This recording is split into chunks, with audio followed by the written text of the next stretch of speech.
Members of the Democratic Alliance have braved the scorching Tshwane weather to take their fight over the cost of living to the office of the Finance Minister.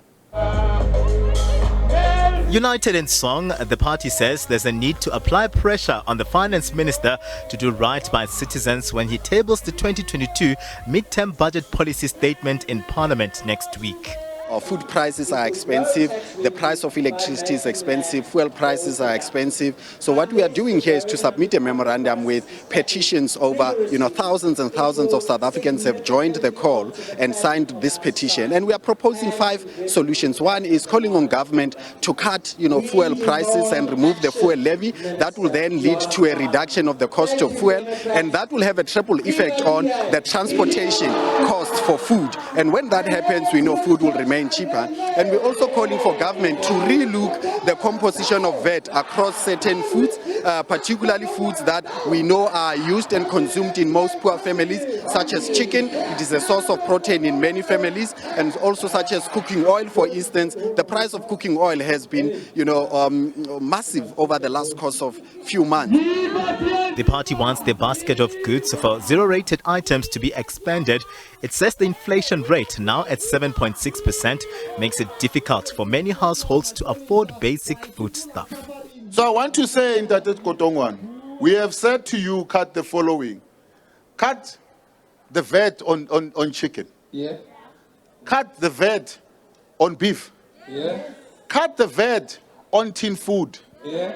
Cut the VAT on flour, because out of flour we get bread. Yeah. Cut the tax on things like margarine. We are saying, Bana ba bo rona, our children are born stunted because we are not able to feed them enough. Let's cut tax on baby food as well. Let's cut tax on coffee. Simple thing, let's cut tax. Bana ba bo rona ba batlo hlapa. I don't want to have a choice or ke reka sepa sa ho hlapa or ke reka borotho. Cut tax so that I'm able to buy both. A memorandum of demands was submitted to an official from the National Treasury. The party wants, amongst others, the immediate review of the list of zero-rated food items, a cut of the fuel levy to lower the cost of transport, and for a review of import tariffs.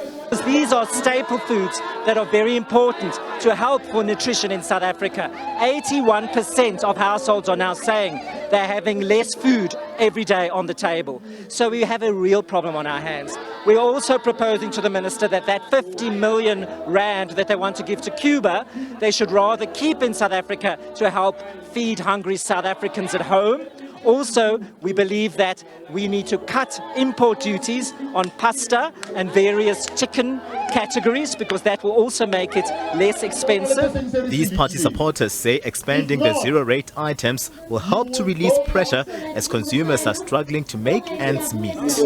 We are hungry, we live in poverty, so we need intervention. And DA is the solution for our intervention. Bread is very expensive, food are very expensive. We can't afford to buy the basic food that we need. And then we've got people who are sick, who must eat. We can't afford vegetables, we can't afford fruit, and those are the very, very, very much important things that people must eat. So please, Minister, remember where we come from, because today our life is hectic. The Democratic Alliance saying the push forms part of multiple proposals to government on the same issue. The party says South Africans are hungry and starving, and the proposed basket of zero-rated items would go a long way in cushioning South Africans that have over time had to buckle under the strain of rising food costs. Katleho Lohodi, SABC News, Pretoria.